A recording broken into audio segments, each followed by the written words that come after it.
आमेन। क्या हम जोर से बोल सकते कि प्रभु का आनंद है मेरी ताकत? थोड़ा और जोर से, प्रभु का आनंद है मेरी ताकत।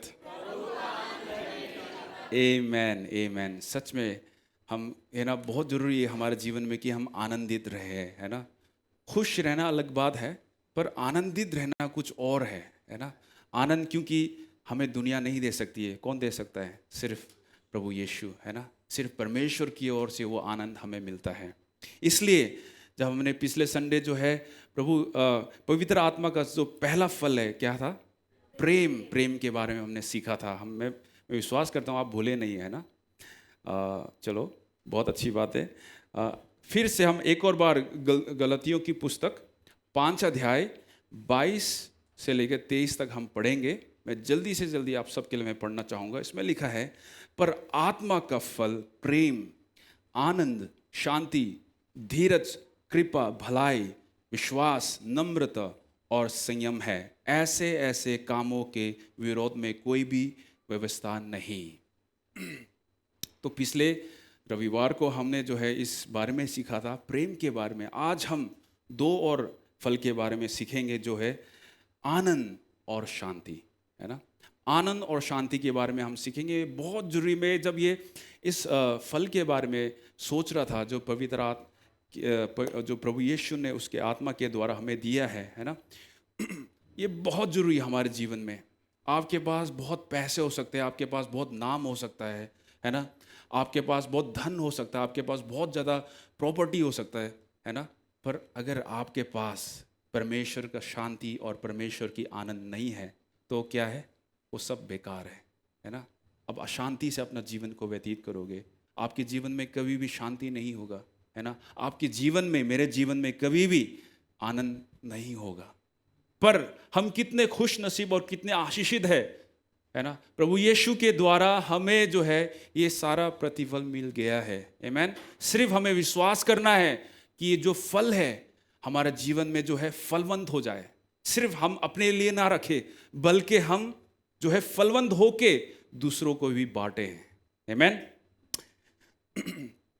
आनंद का जो मतलब है, जो हमारे इब्रानी शब्द से में जब हम इसका मतलब को ढूंढते हैं, तो इसका मतलब है कि इसका शब्द का मतलब कि जो उपयोग किया गया है इब्रानी में है सिमखा करके है। इसका अर्थ है कि प्रसन्नता और आनंद और उल्लास, या पूरा जो एक आनंदित हो के जब आप, है ना, वो कहाँ से हमें कहाँ में मिलता है? वो उस गहराई में, है ना, जो एक बहुत ही एक गहराई में जो हमें आनंद जो हम प्रकट करते हैं दूसरों के सामने, वो कहाँ से मिलता है? वो परमेश्वर की ओर से मिलता है।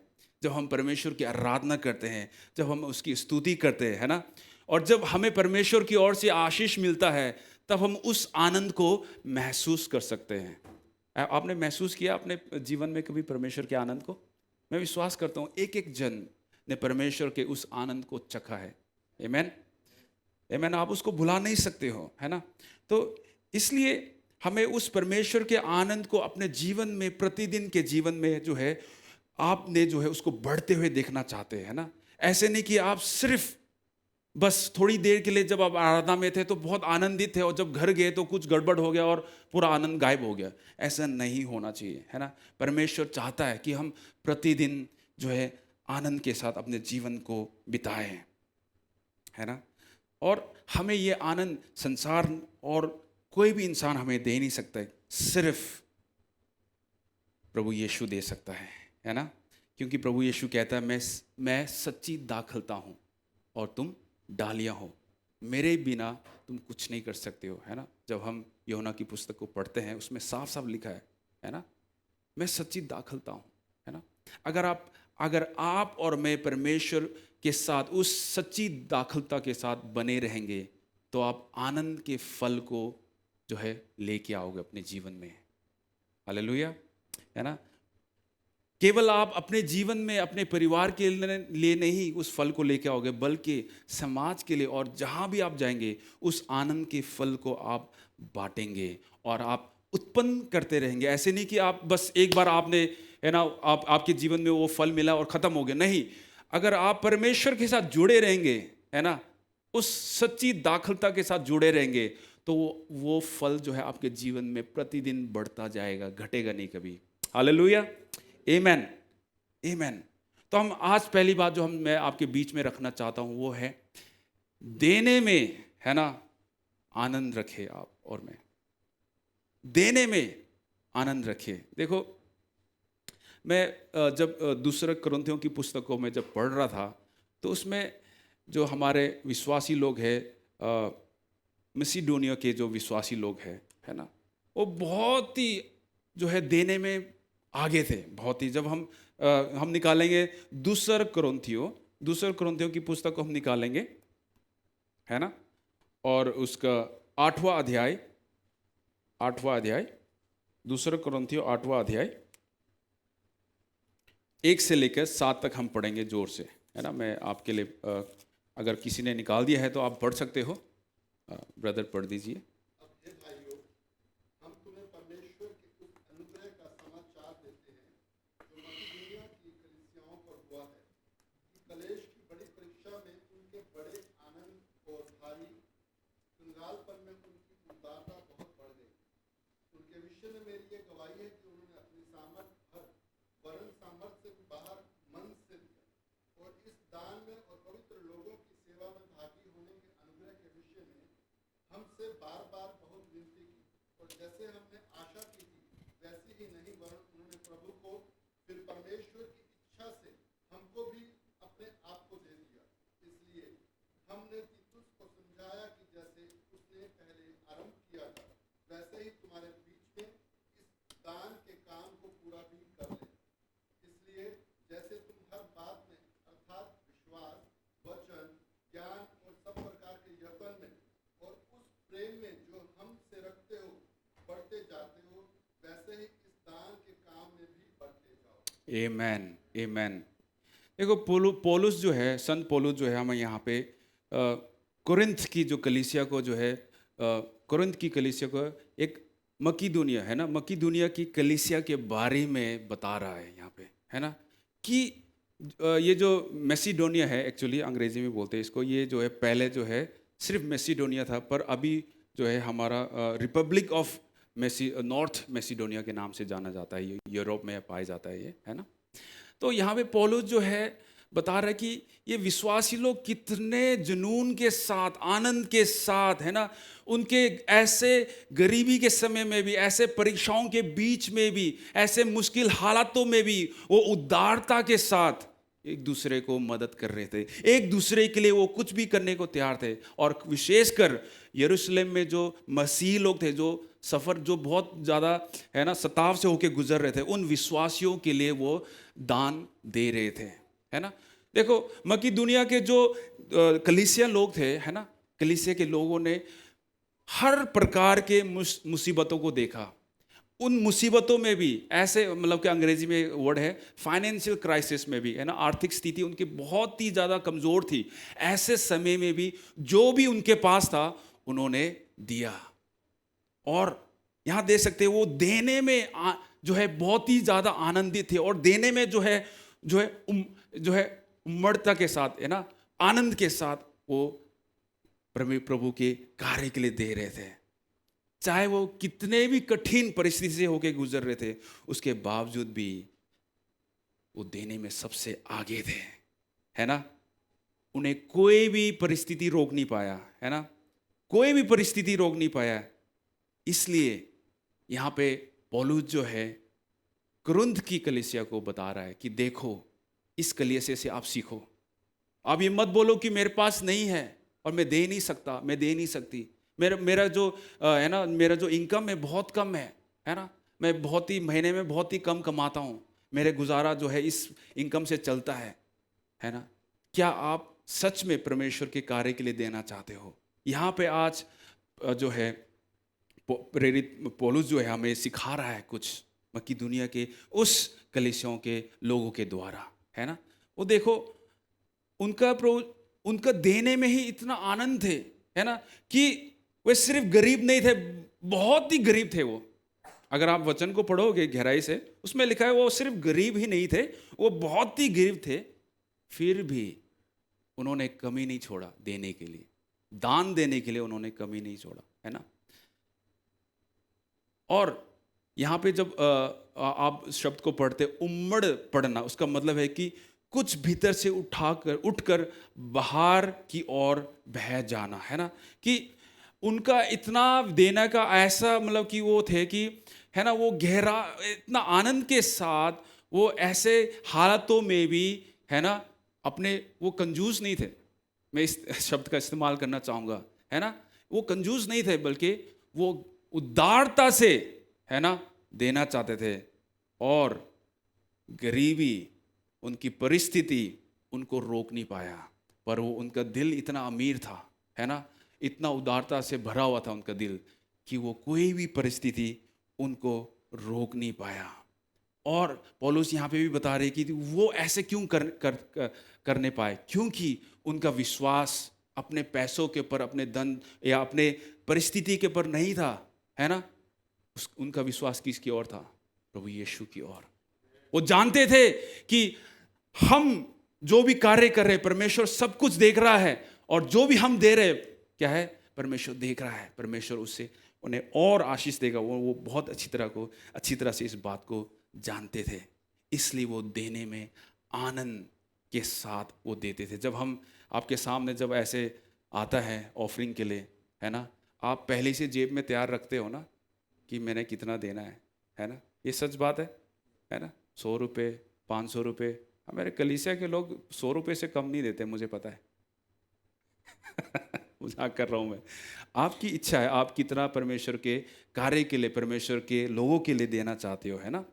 तो यहाँ पे आज हम मकीदुनिया की उस कलीसिया के जीवन के द्वारा, उनके दान के द्वारा, उनके जो कार्य के द्वारा, जो जिस तरीके से वो बहुतायत रीति से परमेश्वर के लिए देते थे, वो धनवान नहीं थे, है ना, पर जो कुछ भी उनके पास था उन्होंने सब कुछ परमेश्वर के लिए दिया, इसलिए वो बहुत ही ज़्यादा फलदायी थे, है ना। वो आनंद के साथ परमेश्वर के लिए, वो उदारता के साथ वो देते थे, है ना। और उन्हें कोई भी कठिनाई आया, कोई भी कुछ उन्हें रोक नहीं पाया। आमेन, हालेलुया। क्या आप मेरे साथ सहमत करते हैं इस बात के लिए कि हम भी मकीदुनिया की उस कलीसिया के तरह हम भी जो है आनंद के साथ प्रभु यीशु के लिए, परमेश्वर के कार्य के लिए, प्रभु के लोगों के लिए हम दे सकते हैं। आमेन, हालेलुया, आमेन। और दूसरी बात जो मैं आपके सामने रखना चाहता हूँ, वो पवित्र आत्मा का अनुसरण करने में आनंद। हम पवित्र आत्मा को फॉलो करने के लिए हमारे पास एक इच्छा होनी चाहिए, है ना। उसका अनुसरण करने के लिए हमारे पास एक क्या है, इच्छा होना चाहिए। आनंद के साथ जब परमेश्वर आपको बुलाता है उसके कार्य के लिए, आप ग्रहण कीजिए आनंद के साथ। कंप्लेन मत कीजिए कि मेरी परिस्थिति ऐसा है, मैं वैसा हूँ, मैं ऐसे परिस्थिति से होके गुजर रहा हूँ, मैं नहीं कर सकता ये कार्य को, है ना। वचन में आप देख सकते हो कई लोगों ने, है ना, परमेश्वर के भक्तों ने भी परमेश्वर के बुलाहट को, उनके बुलाहट से दूर भागने की कोशिश किया, है ना, कई कैरेक्टर से, है ना। और सबसे बड़ा जो हमारा उदाहरण जो है वो है योना, है ना। वो कहाँ जाना था उन्हें? निनवे को जाना था, पर वो कहाँ भाग गया? तरसीस को भाग गया वो। तो देखो उसे उस कॉन्सिक्वेंस से होकर गुजरना पड़ा, फिर भी परमेश्वर उन्हें माफ़ किया और वापस उन्हें लेके आया, है ना। यहाँ पे देखो, मैं प्रभु के चेले जो है उनमें से फिलिप के बारे में मैं बताना चाहता हूँ। वो फिलिप जो है हर कार्य को खुशी से, आनंद के साथ, परमेश्वर जो उससे पवित्र आत्मा के द्वारा अगुवाई करता था, वो हर कार्य को आनंद के साथ ग्रहण करता था और करता था। यहाँ पे जब हम प्रेरितों के काम 6 का 5 को पढ़ते हैं, है ना, उसमें वहाँ पे आप जोर से कोई पढ़ देगा, प्रेरितों के काम 6 का 5।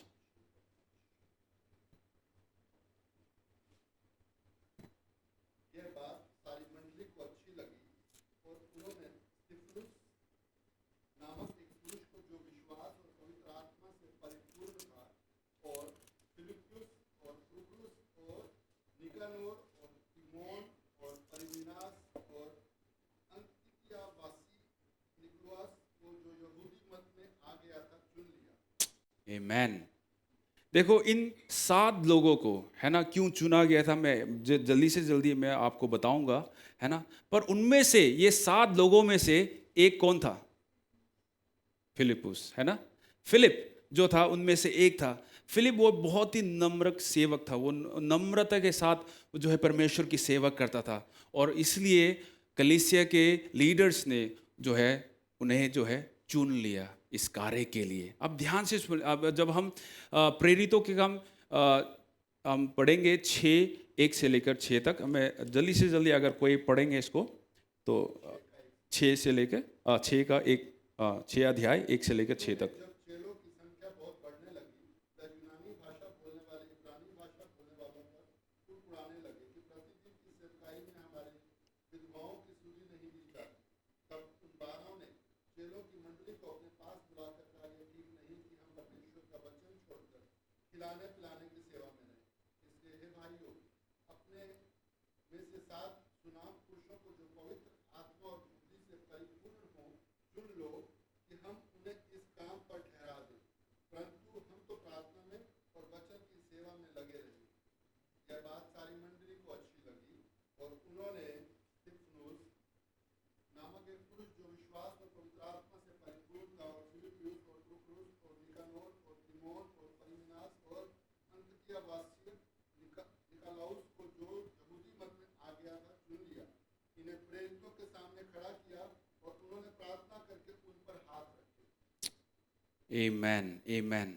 यहाँ पे देखो, जब कलीसिया बढ़ रही थी, प्रारंभ की कलीसिया प्रेरितों के काम में ना, जब हम देख सकते हैं, तो जब कलीसिया बढ़ने लगी है ना, उसमें बहुत से जो हमारे विधवाएं बहनें थे, जो भी वो भी जो है मिनिस्ट्री में है ना, परमेश्वर के कार्य में आगे जो है भोजन बांटने में जो है वो कार्य में थे। पर कई लोगों ने उनके खिलाफ जो है कुड़कुड़ाना शुरू किया, कई लोगों ने उनके खिलाफ बोलना शुरू किया, है ना।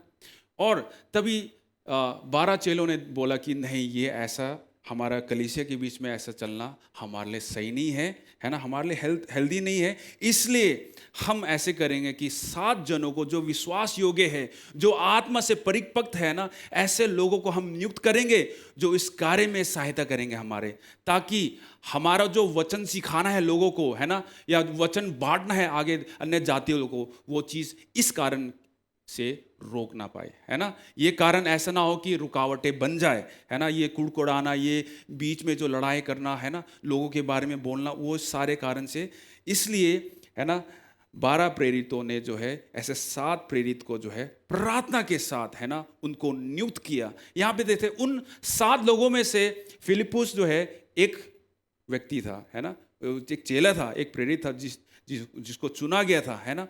उनका कार्य क्या था कि वो रोटी बांटे लोगों को, है ना, सेवा करे लोगों की, है ना।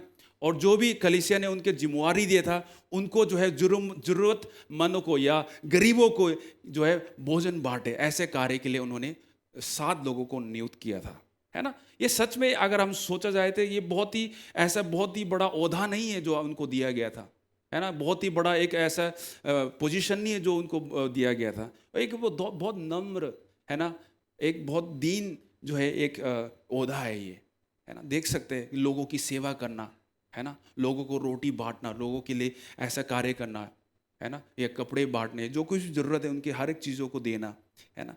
पर यहाँ पे बहुत ही अच्छा बात में जो है फिलिपुस के जीवन से मैंने जो सीखा है, वो फिलिपुस जो है योग अपने पूरा मन तन धन दे के इस कार्य को पूरे विश्वास योग्य के साथ करता रहा, है ना। और जब हम आगे प्रेरितों के काम 8 अध्याय को जब हम पढ़ते हैं, तो वहाँ पे देखो फिलिपुस जो है ऐसे महान एक प्रचारक बन गया। किसके लिए? परमेश्वर के लिए, है ना। वो सिर्फ रोटी बांटने के लिए नहीं रहा, है ना, उसका कार्य, और लोगों को, है ना, चीज़ें देने के लिए नहीं रह गया, बल्कि परमेश्वर ने उससे ऐसा अभिषेक किया कि वो लोगों के पास जाके, अन्य जाति के पास जाके, है ना, समरिया में जाके, है ना, इथियोपिया में जाके, वो अधिकार के साथ परमेश्वर की क्या है जो है परमेश्वर का प्रचार, परमेश्वर के वचन को से सिखाने लग गया वो। हालेलुया।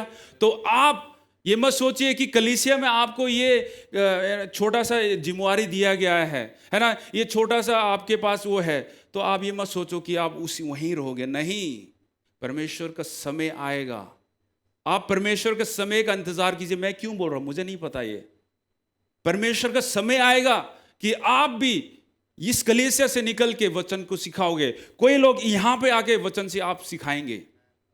आमेन, हालेलुया। जहां भी परमेश्वर ने आपको नियुक्त किया है, आप ईमानदारी के साथ उस कार्य को करते रहे, क्योंकि देखने वाला कौन है?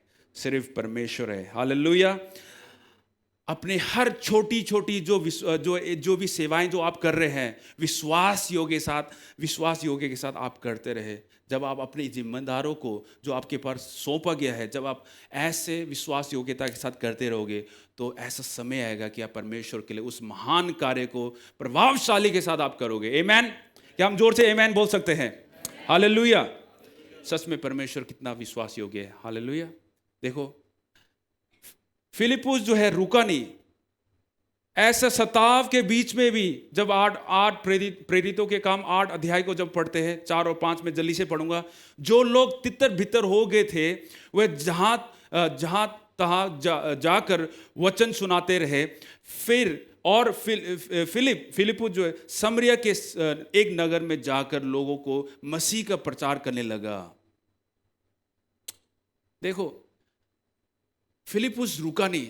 जितना भी सताव वहां पे चल रहा था, है ना, समरिया में, वो रुका नहीं। वो परमेश्वर के लिए जो है पूरा जुनून के साथ परमेश्वर के लिए वो परमेश्वर का प्रचार, परमेश्वर का वचन वो सिखाता रहा। उसे कोई भी चीज रोक नहीं पाया, है ना। वो डर के साथ छुपा नहीं रहा, बल्कि वे साहस के साथ, पूरे एक जुनून के साथ, है ना, प्रभु यीशु का समाचार को वो प्रचार करता रहा। Hallelujah, hallelujah. जब वो ऐसे कर रहा था, सिर्फ वो प्रचार नहीं, वो बीमारियों को जब अपने हाथ रखा तो बीमारी चंगे हो रहे थे। हालेलुया। अशुद्ध आत्माएं जो है लोगों से भाग रहे थे, दूर कर रहे थे, है ना। वो अशुद्ध आत्माओं को लोगों के जीवन से वो निकाल रहा था। और बहुत से लोगों ने फिलिपुस के उस प्रचार के द्वारा प्रभु यीशु को ग्रहण किया। हालेलुया। ऐसे ही हम भी फिलिपुस की तरह विश्वास योग्य के साथ, आनंद के साथ परमेश्वर के उस बुलाहट को अपने जीवन में ग्रहण कर ले और बोले ना कि प्रभु क्या होगा मेरा, अगर मैं आज आपने मुझे बुलाया है सेवा करने के लिए, मैं सब कुछ छोड़ दूं और मैं आगे बढ़ूं तो मेरा क्या होगा। ऐसे मत बोलिए आप, क्योंकि परमेश्वर जानता है आपको क्या जरूरत है। आपको वो जरूरत से बढ़कर आशीष देगा। हालेलुया। आप कोई भी आपके जीवन में कोई भी कठिनाई या कोई भी परीक्षा से होकर आप गुजर रहे हो, आप ईमानदारी के साथ परमेश्वर की सेवा करते रहे, आनंद के साथ। हालेलुया। कंप्लेन मत करिए आप कि मेरे साथ कोई नहीं देता, कि मैं ही करते रहता हूं ये काम, मैं ही हूं ऐसे करते रहे। नहीं, कंप्लेन नहीं करना बिल्कुल भी। कल रात को मैं अपनी वाइफ से थोड़ा डिस्कस कर रहा था। मैं बहुत ज़्यादा थोड़ा बीमार हो गया था और मैं बहुत उल्टी किया मैंने, और मैं वचन को प्रिपेयर कर रहा था। मैं परेशान हो गया, और मैंने आज जो है आनंद, परमेश्वर के आनंद और शांति के बारे में मैंने बताना है, और मैं कल परेशान हो रखा हुआ है ना। तो मैं सुबह फिर 4:30 बजे उठा और मैंने परमेश्वर प्रार्थना किया और फिर अध्ययन किया जो भी मैंने लिखा था, है ना। तो उसके ऊपर अध्ययन किया, प्रार्थना किया, है ना। और मैंने प्रभु को कहा कि प्रभु, मैं आज कलीसिया में आपके लोगों को जो है आपके आनंद के बारे में बताना चाह रहा हूँ, आपके उस शांति के बारे में बताना चाह रहा हूँ। जब मेरे पास आनंद नहीं है, जब मेरे पास शांति नहीं, तो मैं कैसे लोगों के बीच में आपके आनंद और शांति को बांट सकता हूँ। हालेलुया। आपके पास अगर आनंद और शांति नहीं, तो आप कैसे लोगों को बता सकते हो या कैसे दे सकते हो? वो देख सकते हैं आपके लोग, आपके चेहरे से ही देख सकते हो, है ना। जो लोग आनंदित होते ना, देखते हैं वो लोग, चाहे कोई भी परिस्थिति हो, उनको कुछ नहीं हो सकता। हालेलुया। ऐसे लोग, परमेश्वर ऐसे लोगों को बहुत ही आशीष देता है और ऐसे इस्तेमाल करता है। उनके ताकत से बढ़कर, उनके सोच से बढ़कर परमेश्वर जो है ऐसे लोगों को इस्तेमाल करता है। Hallelujah, hallelujah. हम आगे कारिता के साथ परमेश्वर की, हम उसकी सेवा करते रहे आनंद के साथ।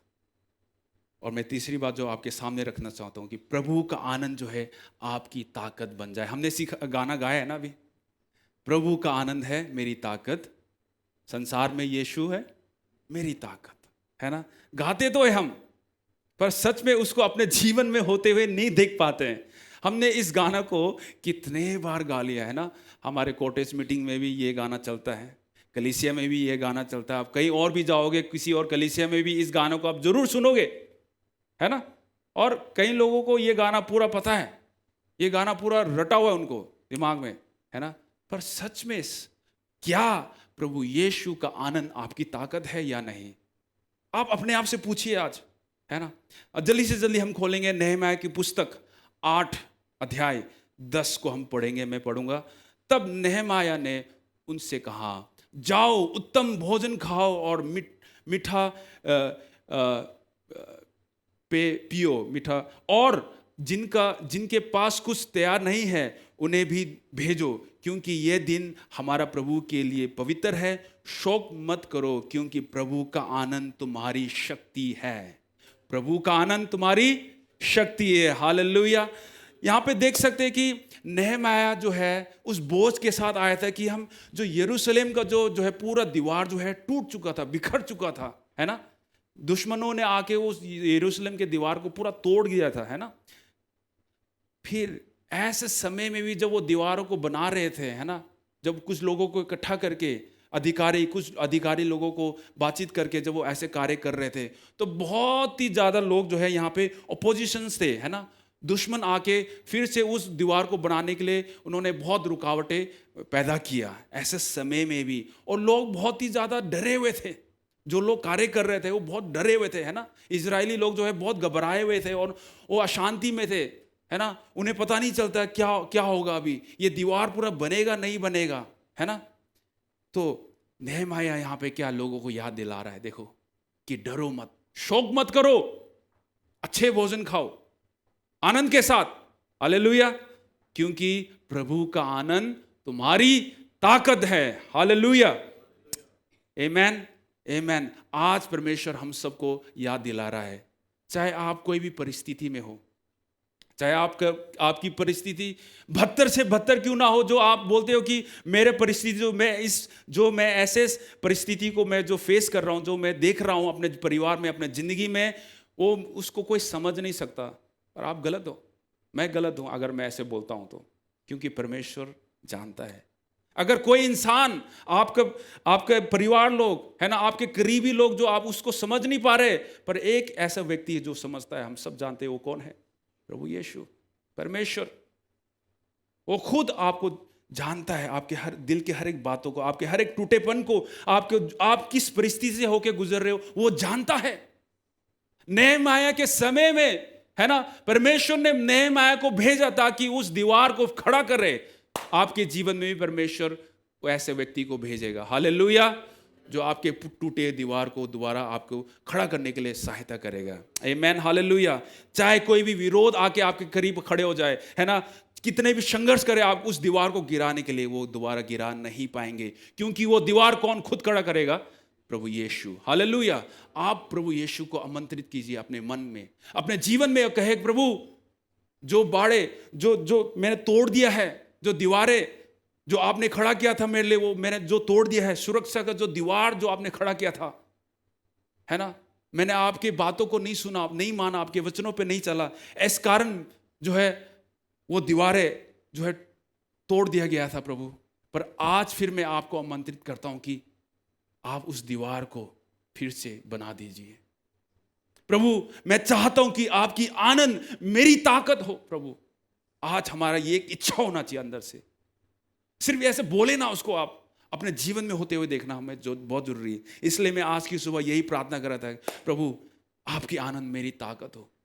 मेरे कल परसों ये हफ्ता जो है, पिछले हफ्ता, ऐसे 2 साल से मेरे परिवार में इतने टेम्पटेशंस, इतने कुछ ऐसे बातें, ऐसे चीज़ें हो रहा है ना, कि मैं सोच रहा हूँ प्रभु ये कैसे हो सकता है, मैं कैसे आगे बढ़ूँ प्रभु, मैं कैसे आपकी सेवा करता रहूँ, मैं सारा कुछ छोड़ के मैं आपकी सेवा कैसे करूं प्रभु, मैं इस छोटे से इनकम में मैं कैसे अपना गुजारा करूंगा। मैंने बहुत रोया, मैं बहुत परमेश्वर से, मैं क्योंकि मेरा एक रेगुलर इनकम था, है ना, जब मैं स्कूल में काम करता था, है ना, अच्छा इनकम था मेरा, पर मैं ये कंप्लेन नहीं, मैं परमेश्वर को अपने दिल की बातें बता रहा था।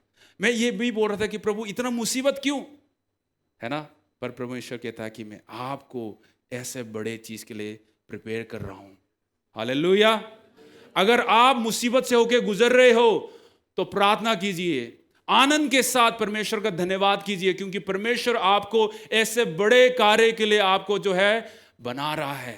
हालेलुया। मजबूत कर रहा है आपको, आपके जड़े को मजबूत कर रहा है। हालेलुया, आमीन। तो इसलिए आए हम परमेश्वर की उस आनंद को अपने परिवार के पर, अपने ऊपर घोषणा कर दीजिए और कह दीजिए कि प्रभु आपकी आनंद जो है मेरी ताकत है ना। मैं उस सच्ची दाखलता के साथ मैं बना रहूंगा, ये बनी रहूंगी, और मैं उस आनंद के फल को और लेके आऊंगा अपने जीवन में, और वो मेरी ताकत बन जाएगी। कोई भी दुष्ट है ना, और कोई भी ऐसी आत्मा या कोई भी ऐसे लोग है ना मेरे खिलाफ खड़े भी होते हैं, फिर भी मैं आनंद के साथ परमेश्वर की स्तुति करूंगा, क्योंकि मैं जानता हूं कि परमेश्वर की आनंद मेरी ताकत है, वो मेरी ताकत है। Hallelujah, hallelujah. क्या आप मेरे साथ हो? आमीन, हालेलुया। समय को देखते हुए मैं अपने कुछ पॉइंट्स को मैं नहीं आगे शेयर करूंगा। और दूसरी बात, जो दूसरा पॉइंट जो मैं खासकर मैं बताना चाहता हूं, शांति है ना। जो हिब्रू भाषा में जो है, इब्रानी भाषा में शांति का जो शब्द है उसका मतलब है शालोम, है ना। हमारे बीच में शालोम भाई है जो साउंड यहाँ पे देख रहे हैं अभी, सॉरी मीडिया में, है ना। शालोम करके हमारे ब्रदर सैम और सिस्टर सबा के जो सन है ना, उनका बेटा, उनका नाम भी शालोम है ना। तो कितना सुंदर नाम है ये। शालोम का मतलब है कि संपूर्ण और पूर्णता, और ना वो जो अंदर से जो शांति मिलती है ना, सहभागिता के साथ, समृद्धि के साथ, अंदरूनी आराम और शांति को बोलते हैं शालोम, है ना। जो किसी और से हमें नहीं मिलता है, सिर्फ किसी और, किससे? परमेश्वर से, प्रभु यीशु से। ये देखो यूहन्ना की पुस्तक है ना, 14 अध्याय 27 आयत को जब हम पढ़ते हैं, इसमें लिखा है, यीशु ने उनसे कहा, मैं तुम्हें शांति दिए जाता हूं, अपनी शांति तुम्हें देता हूं, जैसे संसार देता है मैं तुम्हें नहीं देता। परंतु मन ना घबराए और ना डरे। देखो परमेश्वर का वचन कितना सुंदरता से यहाँ पे प्रभु यीशु ने अपने चेले को बोला है, मैं तुम्हें शांति दिए जाता हूं। किसका शांति? प्रभु यीशु क्या किसी और का शांति आपको दे रहे? नहीं, अपनी शांति तुम्हें देता हूं, अपनी शांति। वाह, कितनी अच्छी बात है ना, कि प्रभु यीशु जो है अपना खुद का जो शांति है ना, ईश्वरीय शांति जो है हमें दे रहे हैं। वो कह रहे कि ग्रहण कीजिए, आप आपके लिए है, मैं आज दे जा रहा हूं आपको। इसलिए जो संसार आपको दे नहीं सकता, मैं वो चीज आपको दे रहा हूं। इसलिए आप घबराए ना आप डरे, क्योंकि मैं आपके साथ हूं, मेरी शांति आपके साथ है ना। आपने देखा होगा कहीं से बहुत से है ना, दुनिया में बहुत से लोग शांति को तलाश रहे हैं। कई लोग पता नहीं कहीं पहाड़ों में चले जाते हैं, कहीं हफ्तों के लिए, है ना। कई लोग ऐसे मेडिटेशन सेंटर में चले जाते हैं, कहीं ऐसे से जगह जाते हैं, इतने पैसा खर्च करते हैं ना, इतने पैसा खर्च करके है ना, वो पता नहीं कितने चीज़ें बुक करते हैं, ऐसे जगह को बुक करते हैं, वहाँ पे रहते हैं शांति प्राप्त करने के लिए, है ना। मन की शांति, दिमाग में शांति चाहिए बोल के, है ना, इतना पैसा खर्च करते हैं। हमें इतना पैसे खर्च करने की जरूरत नहीं। आज परमेश्वर कह रहा है, मेरे परमेश्वर के वचन में यहाँ पे साफ साफ लिखा है, प्रभु यीशु ने कहा है, अगर सच में आप मुझ में बने रहोगे, है ना, मैं वो शांति, अगर देखो मजे की बात यह है कि वो उस सच्ची दाखलता के साथ अगर आप जो है ना बने रहोगे ना, वो शांति आप में खुद ब खुद जो है उतर आएगा। हालेलुया। आप में खुद ब खुद जो है वो उतर आएगा। आपको सिर्फ ग्रहण करना, विश्वास के साथ मुझे और आपको सिर्फ ग्रहण करना है ना। जब आप अकेलेपन महसूस करते हो, जब आप टूटेपन में से होके गुजरते हो, तो आपको कहीं और भागने की जरूरत नहीं, किसी और के पास जाके शांति को खोज करने की जरूरत नहीं है, क्योंकि शांति प्रभु यीशु ऐसे शांति नहीं जो संसार देता है। संसार 1 मिनट के लिए, 2 मिनट के लिए, 5 मिनट के लिए आप शांत से बैठ सकते हो, या 1 घंटे के लिए, या 1 दिन के लिए, है ना। जब अभी हमारे भारत और पाकिस्तान के बीच में हुआ कुछ, हम सबको पता है, हम सब कितने अशांति से है ना। हम सबको ये लग रहा था कि अरे मिसाइल गिर गया तो क्या होगा, है ना, क्योंकि हमारा जो अभी पंजाब, हरियाणा और जम्मू कश्मीर जो है आसपास है ना, हमारा एरिया जो है बॉर्डर पे पड़ता है ना। हम सब जो है ब्लैकआउट किया हुआ है ना, लाइट ना जलाए। मुझे याद है 2-3 दिन जब हम, आप सबको याद होगा, है ना, हम अशांति में थे, डरे हुए थे हम, पर प्रभु यीशु कहता है डरो मत, मैं अपनी शांति तुम्हें दे जाता हूं। एक दिन के लिए नहीं, एक दिन के लिए नहीं, 2 दिन के लिए नहीं, पर हमेशा के लिए, हमेशा के लिए। प्रभु यीशु देखो, जब भी वो हमें कोई कुछ देता है ना, वो एक दिन के लिए आपको नहीं देता, वो हमेशा के लिए देगा वो। हालेलुया। वो चाहता है कि वो शांति को आप, है ना, इस दुनिया को छोड़ के जाने से पहले भी आप चखे।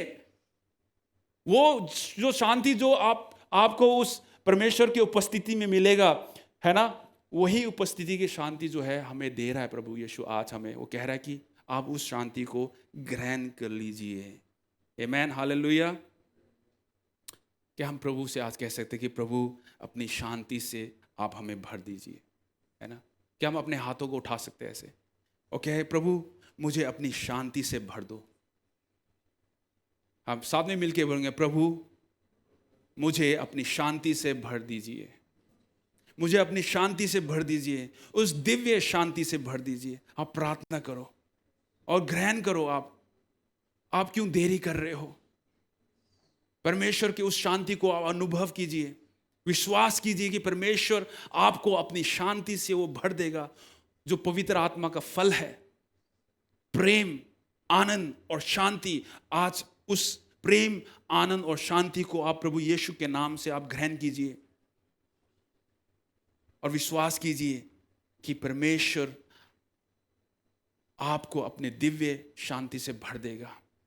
आपके हृदय को, आपके दिमाग को, आपके जीवन को, आपके परिवार में, हर एक परिस्थिति जो कोई भी आप होके गुजर रहे हो, ऐसे समय में परमेश्वर आपको अभी अपनी शांति से भर रहा है। हालेलुया। धन्यवाद, धन्यवाद प्रभु आपका। धन्यवाद करते कि प्रभु आपने हम सबको बातें किया प्रभु आपके वचन के द्वारा। प्रभु धन्यवाद हो यीशु, सच में प्रभु यीशु आपकी शांति हमारे मन को रक्षा करे प्रभु, हमारे दिमाग को, हमारे मन को रक्षा करे प्रभु। जैसे आपके वचन में लिखा है प्रभु, हर परिस्थिति में प्रार्थना और निवेदन के साथ धन्यवाद करते हुए अपनी सभी अनुरोध को परमेश्वर के सम्मुख लेके आओ, परमेश्वर के सम्मुख रखो, और परमेश्वर की शांति जो हर समझ से ऊपर है वो तुम्हारे हृदय और तुम्हारे मन को मसीह में रक्षा करेगी। हालेलुया। कलीसिया जैसे सुलेमान बादशाह के समय में परमेश्वर ने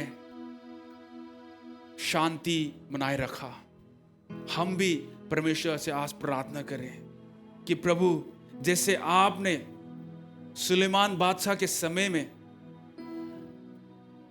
शांति प्रदान किया प्रभु, अपने दिव्य शांति प्रदान किया प्रभु, ऐसे ही हमारे समय में भी आप इस देश में, इस भारत देश में प्रभु आप शांति का प्रदान कर दीजिए प्रभु। हम आपसे प्रार्थना करते प्रभु।